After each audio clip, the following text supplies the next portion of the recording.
Hello student, आज फिर मैं आपका 7वां लेक्चर लाया हूँ, वही बीमा। तो बीमा का पहला उपयोग बताए थे कि बीमीय विधि से किसी भी समीकरण के शुद्धता की जांच की जाती है। उसमें एक क्वेश्चन बताए थे कि S = UT + ½ AT² की जांच करना है। तो LHS और RHS का बीमीय व्यंजक निकालेंगे, अगर वो समान होगा तो समीकरण सत्य होगा। LHS में S है, S मतलब दूरी, S LHS का बीमीय व्यंजक ऐसे LHS लिख के ब्रैकेट में घेर देते हैं L, ये समीकरण 1 हो गया। RHS में UT + ½ AT² है, तो U प्रारंभिक वेग इंटू T समय प्लस ½ A हो गया त्वरण और इंटू समय स्क्वायर। बीमा लिखेंगे, प्रारंभिक वेग रहे चाहे अंतिम वेग, उसका बीमा LT-1, समय का बीमा T पर 1, और इसमें त्वरण का होता है LT-2 इंटू T² है T²। इसमें हाफ बीमाहीन है, पहले भी बता चुके हैं, उसको छोड़ देंगे। तो L T पे -1 + 1 पावर 0 हो गया, इसमें भी T पर -2 + 2 पावर 0 हो गया। तो LT0 + LT0 दोनों पद में आ गया। तो इसमें T पर 0 मतलब T नहीं है, तो इसमें भी L और L। तो L + L को ऐड करते हैं तो L ही मिलता है, 2L नहीं होगा, 2L अलजेब्रा में होगा।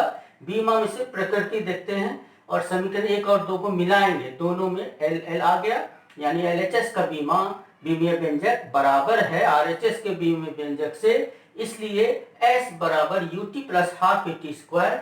ये लिखना पड़ेगा, बीमीय रूप से सत्य है। तो ये चीज लास्ट में फिर लिख देंगे, तो ये कंप्लीट हो गया।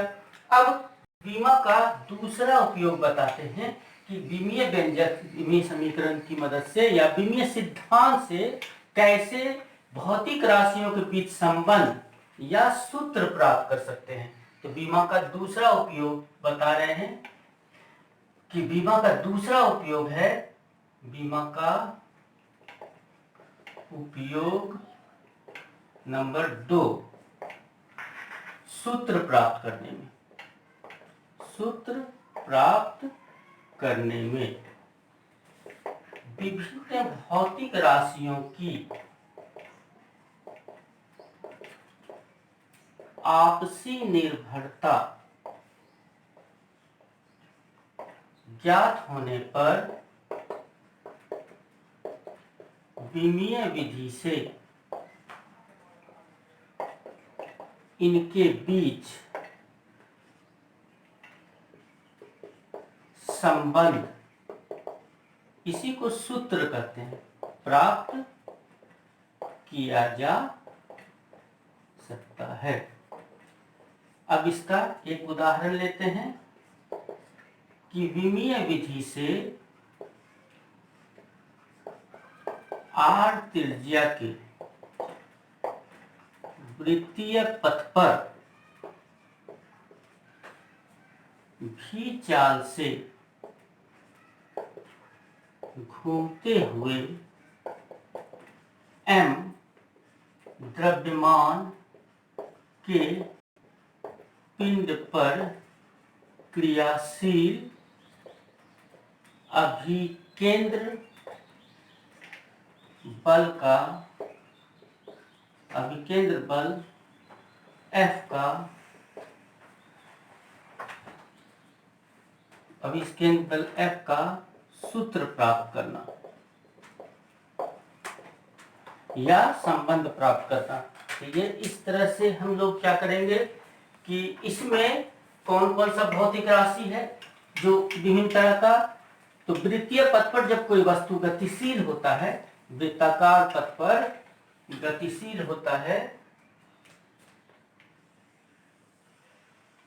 तो वस्तु का वेग प्रत्येक बिंदु पे बदल जाता है, और किसी भी बिंदु पर जैसे एंटी क्लॉकवाइज घूम रहा है वस्तु वामावर्ती दिशा में, तो वस्तु जो है जैसे ये बी पॉइंट है, तो यहाँ पर भी ए दिशा है वेग का, यहाँ पर भी बी दिशा है, स्पर्श रेखा की दिशा, उस बिंदु पर स्पर्श रेखा खींचेंगे उसी दिशा में होता है। तो इसको फिर पथ पर कौन, ये तो पथ से नीचे आ गया, पथ पे लाने के लिए एक बल लगता है केंद्र की तरफ। तो ये असमरूप वृत्तीय गति में वेग बदलता है, और जब वृत्तीय गति में परिमाण वेग का यानी सिर्फ दिशा बदलेगा तो उसको कहते हैं समरूप वृत्तीय गति। वेग जो है समरूप वृत्तीय गति में उसके दिशा को छोड़ देते हैं और सिर्फ चाल को नियत रख के उसका मान निकालते हैं। तब उसमें अभिकेंद्र बल लगता है जो केंद्र की तरफ। इसमें 4 भौतिक राशि है, F है, M है, R है और V है। F का सूत्र निकालना है तो F को दायां तरफ बायां तरफ रख करके बाकी सब को इसके साथ समानुपाती में कर देंगे। M into V into R सब अलग अलग समानुपाती में है, यानी F समानुपाती है M के, F समानुपाती है V के, F समानुपाती है R के। सब में एक को बायां तरफ रख के बाकी सबको उसके साथ समानुपाती में कर देंगे। अब ये व्युत्क्रमानुपाती में भी हो सकता है, कोई निश्चित नहीं है। तो इस पे एक अननोन पावर लेंगे, M पे X ले लिए, V पे Y ले लिए और R पर Z ले लिए। अब इसको एक बराबर में बदलेंगे, इस चिन्ह को हटा के, तो एक स्थिरांक से गुना करते हैं जो विमाहीन होता है। और ये हो गया समीकरण 1। यहाँ पर लिख देना है कि जबकि K बराबर एक विमाहीन स्थिरांक। अब x y z शुद्ध अंक है, जो भी मान आ जाए इसी को किसी का मान निकालना है। अब समीकरण 1 को विमीय रूप में लिखेंगे। विमीय रूप में लिखने पर विमीय रूप में लिख देना है। f का बीमा होता है mlt-2, पहले भी बताए हैं, और k बीमाहीन है इसलिए k को छोड़ देना है। m का बीमा होता है m, इसमें पावर x लिए तो m पे x, v का पावर बीमा होता है lt-1, तो इस पे y लिए हैं तो होल y हो गया, और l r का l होगा त्रिज्या, तो ये बीमा निकल गया। यहाँ हो गया m l t-2, इधर भी m l t एक जगह है, यहाँ भी एक जगह कर लेंगे। तो m पे x है, l पे यहाँ से पावर y है और यहाँ पे पावर l का z है, तो घातांक नियम से इसे जुड़ जाएगा, आधार समान लेंगे तो हो जाएगा यहाँ पर y पावर तोड़ने पर तो y प्लस z और t पर हो जाएगा माइनस y। तो इस तरह से दोनों ओर विमीय व्यंजक जो लिख दिए। अब क्या करना है, समघातता सिद्धांत लगाएंगे। समघातता सिद्धांत से, समघातता सिद्धांत से दोनों तरफ देखेंगे समान राशि का बीमा बराबर होगा। इधर द्रव्यमान का बीमा 1 है बायां तरफ में, दायां तरफ में x है, तो x इक्वल्स टू हो जाएगा 1। और अब यहाँ पर 2 है, 2 y प्लस z है, 2 टर्म का है, तो इसको अभी छोड़ के सिंगल वाला का करेंगे। जैसे t पर माइनस y है और यहाँ t पर -2 है और ये माइनस माइनस कर दिया तो y इक्वल्स टू 2। अब इसको करेंगे y प्लस z, l वाला l पे पावर है y प्लस z और इधर l पे पावर है 1, तो हो गया 1। अब क्या करना है, इससे z का मान, y का वैल्यू 2 लाए हैं, यहाँ पे 2 रख देते हैं, 2 प्लस z इक्वल्स टू 1, तो z इक्वल्स टू 1, ये 2 उधर जाके -2 हो जाएगा, -1। अब समीकरण 1 में x y z का वैल्यू रख देंगे। समीकरण 1 में x y एवं z के मानों को रखने पर तो क्या हो गया, f के आ गया, यहाँ पर m पे पावर x है तो 1 आ गया, v पे पावर y है, y का वैल्यू 2 है तो 2 लिख दिए, r पे पावर है -1, तो r पे पावर -1 है तो इसको हम लोग नीचे कर सकते हैं। तो ये हो गया f equals to k into mv²/r। ये यहीं तक हम बीमा से निकाल सकते हैं। k का वैल्यू बीमीय विधि से नहीं निकलेगा, ये इसका एक सीमा हो गया, दोष हो गया। तो इससे कभी कभी प्रूफ करने देगा कि अभिकेंद्र बल समानुपाती होता है mv²/r के, तो यहाँ से k सिर्फ हटा देंगे। और ये हम बताएं कि विमीय सिद्धांत नया सिद्धांत है, इसके पहले भी जो भी सूत्र निकालेंगे वो डिराइव हो चुका है, निकल चुका है। हाँ, तो समीकरण 1 में मान रख दिए x y और z का, तो f बराबर आ गया k mv²/r।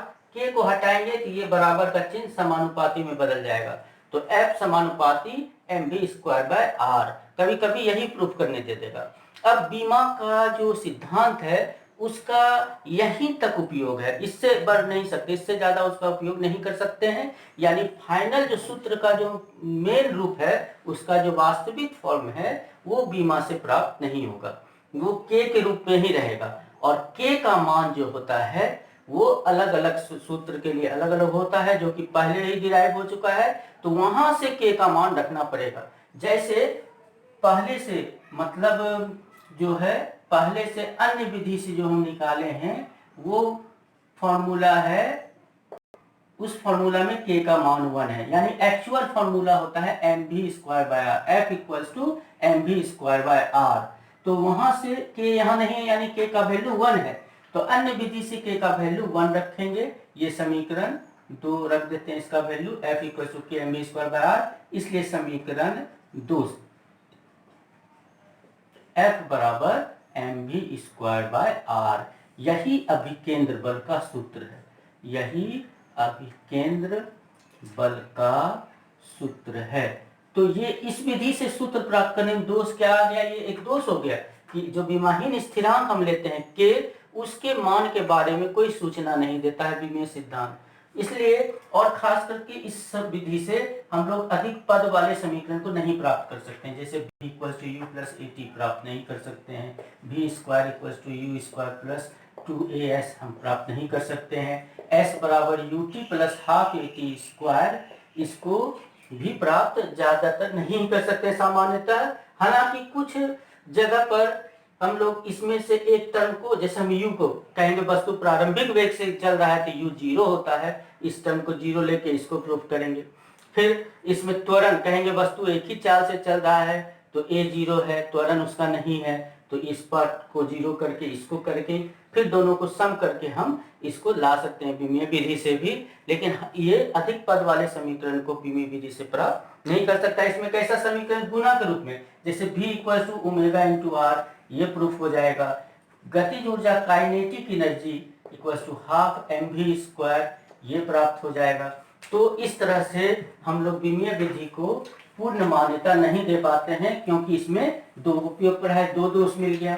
अब इसमें तीसरा उपयोग जानने के पहले इसमें एक चीज बताते हैं कि भौतिक राशि की माप क्या है। भौतिक राशि की माप, भौतिक राशि की माप, मेजरमेंट, और इसी को मैग्नीट्यूड कहते हैं, magnitude of a physical quantity. किसी भी भौतिक राशि की माप एक मानक भौतिक राशि से इसकी तुलना करना है। जैसे उस मानक भौतिक राशि को कहते हैं मात्रक, ये पहले भी बता चुके हैं। तो किसी भौतिक राशि की माप, किसी भौतिक राशि की माप इसके सदृश, इसी के जाति का, इसके सदृश एक मानक भौतिक राशि से इसकी तुलना है, इसकी तुलना है। मानक भौतिक राशि, मानक भौतिक राशि इसी को अर्थात मात्रक कहते हैं, अर्थात मात्रक से इसकी तुलना है, जो यह बताता है, जो यह बताती है कि चुने गए मात्रक से यह कितना गुना है। जैसे किसी तार की लंबाई 50 मीटर है, इसका अर्थ है यह चुने गए मात्रक से 50 गुना है।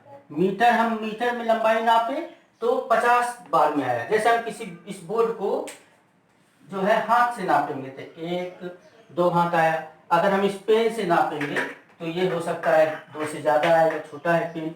तो बड़ा अंक, बड़ा अगर स्केल लेते हैं, मात्रक लेते हैं तो अंक छोटा आएगा, और छोटा मात्रक लेते हैं तो अंक बड़ा आएगा। इसी को अगर सेंटीमीटर में नापते, इसी चीज को लंबाई 50 मीटर वाला जो चीज तार हम नापे हैं, हम स्केल से चेंज कर देते तो 50 गुना 100, 100 गुना बढ़ जाता है, ये 5000 cm हो जाता है ना। तो इस तरह से इसमें दो चीज आता है, एक अंक आता है, एक मात्रक आता है। यानी भौतिक राशि जो है ये आंकिक मान और चुने गए मात्रक के गुणनफल से आता है। तो इसमें दो चीज हो गया, आंकिक मान और चुने गए मात्रक। जो भी मात्रक लेंगे उससे कितना गुना है वही उसका माप कहलाता है।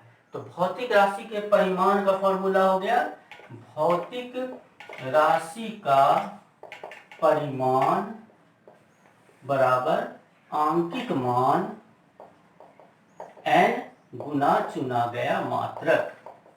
चुना गया मात्रक u यानी nu, और n और u में व्युत्क्रमानुपाती का संबंध है, अर्थात बड़ा मात्रक छोटा अंकिक मान, छोटा अंकिक मान तथा छोटा मात्रक बड़ा अंकिक मान, बड़ा अंकिक मान।